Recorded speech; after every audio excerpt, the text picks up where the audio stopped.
Beth was excitedly getting dressed, preparing to meet her match. She thought to herself, this match must be really ugly, but her best friend was holding up a poster and said that the person had just made it onto the Forbes billionaires list. When Beth saw that handsome face, she instantly felt much happier, and they had a pleasant conversation. Next, she arrived at the restaurant. As she walked in, Davis took off his scarf, and Beth froze. There was a strange lump on Davis's chin, and Beth couldn't help but feel scared, but everyone else seemed oblivious to the lump on Davis's chin, as if only Beth could see it. Still, they sat down. However, by this point, Beth was already unsettled. As Davis talked, she had no appetite to eat and even started stuttering a little. Meanwhile, Davis was excitedly telling stories, and Beth had a hard time taking her eyes off the tumor on his neck. Staring at it intently, she even thought she saw some hair growing on it. Just as she was feeling unsure of what to do, the waiter came over with the food. Beth noticed the waiter didn't seem to react, so she quickly touched her neck, subtly signaling the waiter to look at Davis's neck, but the waiter acted like he saw nothing and left nonchalantly. Davis accidentally spilled soup on his neck, and Beth awkwardly said, "There's something on your neck." Davis seemed embarrassed and joked about how he used to be teased when he was a kid. Beth thought it was because of the tumor, but Davis said it was because he had a stutter when he was younger. Beth was surprised, thinking, hasn't anyone noticed that Davis is a little different? Just then, a hair floated into the soup, and Beth couldn't help but cough. She still couldn't resist asking, "Did they ever make fun of you for anything else?" Davis answered, "The kids used to make fun of my neck." Beth finally relaxed. She thought she was the only one who could see it. Davis continued, explaining that when he fell off a bike as a kid, he got a scar on his neck, and that's what the other kids teased him about. He joked that he used to be called Frankenstein and Jesus is Lord. Suddenly, he felt a little cold, and the 2 lumps on his chin shrank as the temperature dropped. Fortunately, Beth's best friend arrived at the restaurant with a child, and Beth started subtly hinting, trying to ease the awkward atmosphere. Yeah, come here. Whoa. Like crazy. All right, he's a monster. You got yourself a little linebacker here. Who's a big boy? Who's a big boy, huh? Good. There you go. Thanks. At that point, Davis bent down to remove the pacifier from his chin, and finally, Beth's friend suggested taking a photo of them.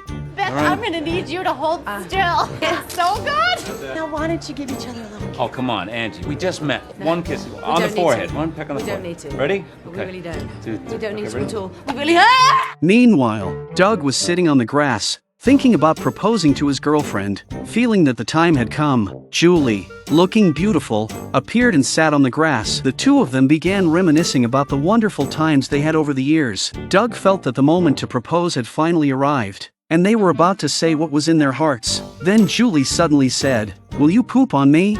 Doug was stunned. "What? What did you just say?" Julie said seriously, "I trust you. I think you're my soulmate. I want to give you this gift. I want you to be my first. So, will you?" Doug was completely at a loss for words. "What do you mean?" Julie asked again, "Do I no longer attract you?" Doug hurriedly responded, "Of course, I'm still attracted to you, darling." Julie then asked, "So, will you?" Doug was shocked by the sudden, strange request. He later told his friends about it, and they joked that he had won the lottery. His brother said Julie was a vegetarian and advised Doug to eat more dressing and avocado sauce to color things up, and promised it would give him a surprise. Doug didn't think so, and he wanted to eat something more tasteful. His brother suggested eating more laxative foods, so things would be smoother, and even gave Doug a powerful laxative as a gift. That night, Doug was eating all sorts of foods, determined to prepare carefully for his beloved. Even though his stomach was starting to feel uncomfortable, he managed to hold it in with remarkable willpower. He had to give his lover a big surprise. Julie, outside, kept urging Doug, while he kept eating in the bathroom. After finishing, he looked at the bottle of laxatives on the table and, without thinking, swallowed it all at once. Immediately, his stomach started to hurt, but at this moment, Doug's expression became steely. He walked into the room, said nothing, started taking off his pants, and then prepared to defecate. Julie, however,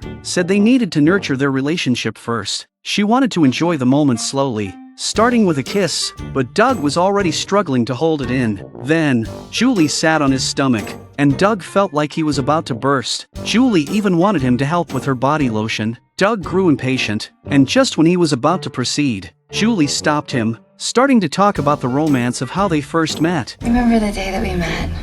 Yes. Gosh, do you ever think that someday you'd be able to, you know? Honestly, no. No, I didn't. Do you remember what I was wearing that day? Baby, what was I wearing? Do you remember what I was wearing? A yellow sundress. Come on, roll over and let me shit on you. Excuse me? I'm sorry. Poop on you. I meant poop on you. Honey, I would never shit on you.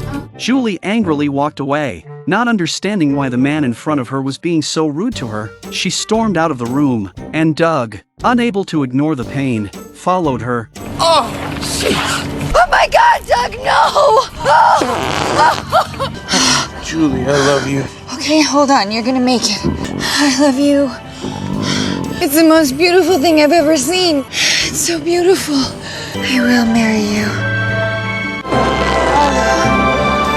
Finally, Doug pulled out the engagement ring. In the end, they kissed, surrounded by the mess. In a villa, Brian's friend came to apologize. To make it up to Brian, We're best friends, man. You can't move out. Go f yourself, asshole. You fucked my girlfriend, dude. One time.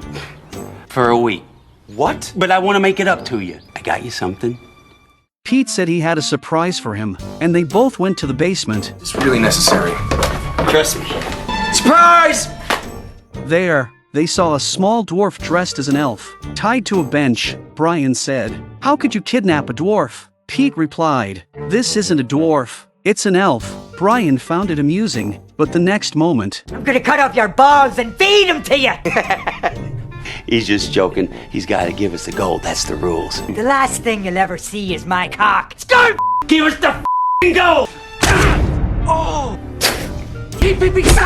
Stop! Pete beat up the elf and asked where the gold was. The elf stubbornly refused to reveal anything, even after being beaten. Seeing this, Brian hurriedly intervened, trying to talk to the elf gently. However, the elf refused Brian's kindness and headbutted him forcefully, painfully. Brian started hitting the elf, harder than Pete had. Seeing this, Pete calmed down and pulled Brian away. The elf, meanwhile, kept insulting Brian. Just then, the phone rang. Who could it be? Pete picked up the phone and heard another elf on the other side. I'm serious. You better make with the gold or your little green man is going to be pushing up four-leaf clovers. As soon as he hung up, the doorbell rang. Brian thought it was strange that someone could come so quickly. Pete opened the door without thinking. To their surprise, there was a large vat of gold coins outside the door. Both of them cheered in excitement, but things didn't go as planned. Top of the morning, baby. Shot me in my nipples. Shot me in the eye! Hey, tasting steel! Will you take a leprechaun's gold? The elf's friend outside kept shouting, and in that critical moment, What now? the two of them finally made up. Well, I should have never slept with your girlfriend. Whatever. We could buy new girlfriends. At this point, Pete said there was another surprise waiting for Brian on the second floor. They hurried upstairs and were greeted by a fairy. Pete said, "What use is a fairy?" I suck cock for gold coins.